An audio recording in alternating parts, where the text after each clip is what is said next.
One of Canada's best artists died mysteriously in 1917 at Canoe Lake in Algonquin Park. A book written by Roy MacGregor tells a lot of the pieces of the story that have not been told before. Today in conversation with Roy MacGregor. Welcome to the program, Roy. Thank you, Jamie. Well, you've written a few books, almost 60, some 47 years in journalism and now retired. Is this one of the best books you've ever written? Because I know that you've got a connection to Huntsville and you just really are intrigued by the Tom Thomson story. Well, I mean, it's not for me to say whether it's best or anything. It's certainly the one that I have been most obsessed with. You know, I grew up with the story. If Tom Thomson was in fact engaged to Winifred Traynor, she was married to my Uncle Roy, great Uncle Roy, after whom I'm named. My grandfather was a ranger in the park, knew Tom Thomson, and did not like him. I grew up a lot myself in the park, so I was around Canoe Lake. It's just always been there. And even as you probably experienced yourself when you went to public school, they had these magnificent prints of Tom Thomson up in the hallways, almost every school in Canada. So that we grew up walking right underneath the Jack Pine and the Northern River and West Wind and that. They were familiar icons to us, even if we didn't have a clue who had painted them. You've got the family connection, but obviously would draw your interest in this. But when did that first spark happen? When did you start hearing about Tom Thomson as a boy and the stories about how he died? Well, you couldn't help but hear something if you went to, say, the Portage store at Canoe Lake, and we would sometimes go down there in the evenings, maybe to get an ice cream. And if my grandfather, the ranger, he was chief ranger at that time, if he was driving, he would go down, but he wouldn't want to talk about Tom Thomson. He only dismissed him as a lazy bum. And conversely, when I would read anything about Tom Thomson or I'd be at school, he was held up as a great romantic figure to be hugely admired. So the dichotomy of the family, at least one person in the family, not liking Tom Thomson, fascinated me. Why did my grandfather, who seemed to like everyone, not like Tom Thomson? So Tom Thomson died in 1917, and we'll get into that in just a moment, but he had very strong feelings about the Great War, World War I from 1914 to 1918. Perhaps that's why your grandfather had the opinion he did of him. He did not serve in the war. He did not see any use for the war. Instead, he found a retreat in Algonquin Park, a place where he could paint. But tell us a little bit about how Tom Thomson ended up at Algonquin Park. Yeah, first let me expand a little bit on what you were just talking about, Jamie. My grandfather was a teetotaler. Tom Thomson drank. My grandfather never swore. He might say holy willikers or oh thundering and those kind of valley swear words, but never swore, and Tom Thomson swore. Tom Thomson did not appear to have a job. You know, when he first arrived up there on the train and he went out to do some painting, one of the foremen from the railroad track came up looking for the ranger. He says there's weird guy standing down along the railway tracks and he's got a board set up on 3 sticks and he's slapping paint on it. Do you think he's crazy? They didn't even know what an artist was. So you can understand my grandfather coming out from that point. And then later on in the story, we'll get perhaps to another more significant reason that my grandfather may have deeply resented Tom Thomson. Now, he got up there because you wanted to know why he came there? Yes. He was working as an artist for a company down in Toronto, but he was doing kind of illustrative work in that. Some of them were painting on the weekends, and they would go out into the countryside around Toronto. Tom was more adventurous. He had grown up near Leith, Collingwood area. He knew Georgian Bay. He knew what it was like to paddle a canoe, swim. So he started going up by the train into Algonquin Park, where he found the colors. You know, this is the perfect time of year to be talking about that. Absolutely dynamic. He found the things that you could paint interesting. Others did not think so. The critics in Toronto hated the work that they were seeing from him, but he got his friends to come up, like A.Y. Jackson and John MacDonald and the likes, Barley. The group of 7. And they also fell in love. Yeah, they fell in love with Algonquin Park, and it became their great place. And of course, Tom ended up there. The group of 7, as it became known, of course, that yes, label was put on them after Thomson actually died. Let's talk about Canoe Lake, which is really the center point of this story, and Tom Thomson's mysterious death and all of the conspiracy theories that came after that. What's Canoe Lake like in 1917?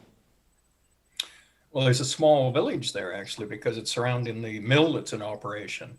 It's far more people, many more people there then than there would be today.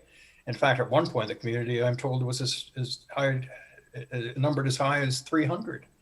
There was a small graveyard there because there had been mill accidents. There'd also been a young boy who died of typhoid fever, and the authorities wouldn't let them put the body on a train to take the boy home for burial. They made the family bury him in at Canoe Lake.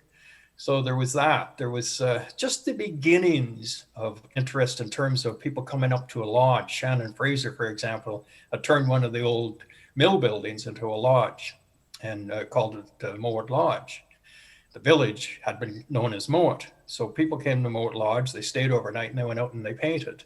There was also another little tourist area up at Joe Lake. There was over at Cache Lake. There was a place that people could go to and stay at a very fine railroad hotel. And so there was this kind of activity of people from the city starting to come to Algonquin Park, discovering it. It had been created in 1893, so it was pretty young at that point. Tom Thomson, some would suggest that he had many love interests. There was one in particular, though, who happens to have the family connection to you, Winnie Trainor. What do we know about her? We know so very little. She's not mentioned in any of the early books on Tom Thomson. She's only finally mentioned when Judge Little puts out his pivotal book in the late 1960s about the Tom Thomson mystery. And then the CBC did a Who Killed Tom Thomson, CBC documentary with actors in it and that had some fanciful moments about there might have been a romantic interest. Winifred Trainor lived just down the street from us in Huntsville. She was a powerful force. When I was a child, she was known as the witch. They called her the witch, and we played terrible tricks on her. We used to do Nicky Nicky Nine Doors on her. I can even remember once being involved in a scooping up of some something a dog had left behind in a brown paper bag and lighting it aflame with some lighter fluid, so she had to go out and stomp on it. Cruel, mean stuff. But she got me back one day. When we, in the winters in Huntsville, because they didn't use salt in those days, you may recall, you could, and it was very hilly in Huntsville, and cars often moved about with chains. You could hitch onto the back of bumpers. We called it hitching. And we would fly all over town, up the hills and that, hanging onto the back of the bumpers, wearing these footwear called mucklucks. So there was no friction whatsoever. You just shot like you were skating almost. It was so much fun. One of the best places to do it was in front of her house. And I was out there once. I hitched onto the back of a car. And when I let go after having a nice ride, I suddenly was hit from behind, just absolutely whacked by an umbrella. And here is Winifred Trainor leaning over me, and she says, "You're going to kill yourself doing that if you're a young man. I'm telling your mother, and you better get home right now because you are in deep trouble." So I raced home crying, but I had been hitching with two of my friends, Brent and Eric. I ran into the house and I blamed Brent and Eric on this thing that Miss Trainor had seen. What thing? She had never phoned my mother. She completely tricked me. She had the last laugh. But if we look back at, the time when Tom Thomson was alive in 1917 and Winnie Trainor was a young woman, you believe that there was a significant love interest there. You even put it into the title of your book, the woman who loved him. So that's part of some of the conspiracy theories, that there might have been a part to that. Let's talk about when Tom Thomson disappears. This is on Sunday, July 8th, 1917, the last time he is seen alive. It's a drowning. We believe it's a drowning. People thought it was a drowning at the time. He's found in the lake, whatever. Tell me the story. What do we know about the day he dies? Well, we know because Shannon Fraser said that he looked at his timepiece when Tom Thomson paddled away from the dock, and it was 12:50 p.m. in the early afternoon. Later that afternoon, two people, a brother and a sister, the Bletchers, are out paddling and they see a floating canoe. And they do nothing about it. They later claim it was Tom's canoe. But there was a later claim that Tom's canoe ended up in their boathouse as well. There was also a claim that the canoe was found overturned on a portage. And so people started to put ideas together. There was wondering, like, how could a guy who was so adept at canoeing and such a good swimmer have fallen out of his canoe? And how did he end up at the bottom of the lake for the next 8 days? In those temperatures and in that time of year, a body will rise quite quickly, usually by 3 days. He's down there for 8 days. When he comes up, he's got fishing line wrapped around one ankle 16 or 17 times. He doesn't seem to have what they say is air in the lungs, which would have indicated drowning. And there's blood pouring out of one of his ears. It was identified as his right ear. Subsequent photographs of the skull would indicate it was the left ear. They call for an inquiry into it, and they call for the doctor to come down, the coroner to come down from North Bay, but he can't get there in time. The head of the Algonquin Park at the time, George W. Bartlett, he was under instructions that there should be no more trouble from Algonquin Park. There'd been such a foo-for-all about cutting, logging, cottaging, that kind of thing at that time. It was kind of a hot issue. Queen's Park instructed Bartlett, don't tell us anything, we don't want to know anything. So he appointed himself the de facto coroner. He signed a death certificate without even seeing the body. And he said, death by accidental drowning on the death certificate. A doctor had been there when Tom Thomson had surfaced. He had been there and he had his own report, his name. His report said that the body surfaced, the line was such and such, the wound was in the head and that. But then they were waiting for the coroner, as I said, from North Bay, but he wasn't coming. So they tied Tom's body to a root on an island. And his friends kind of got freaked out, as did Winifred Traynor when she heard this. The friends insisted that they had to bury Tom Thomson. Bartlett gave them permission. So they buried him at the site, the cemetery, a little cemetery on the hill overlooking Canoe Lake. Winifred Traynor arrives there, and she says that she's under instructions from the family, and she had been dealing with the family. We know there were telegrams back and forth, the family down in Leith and Collingwood.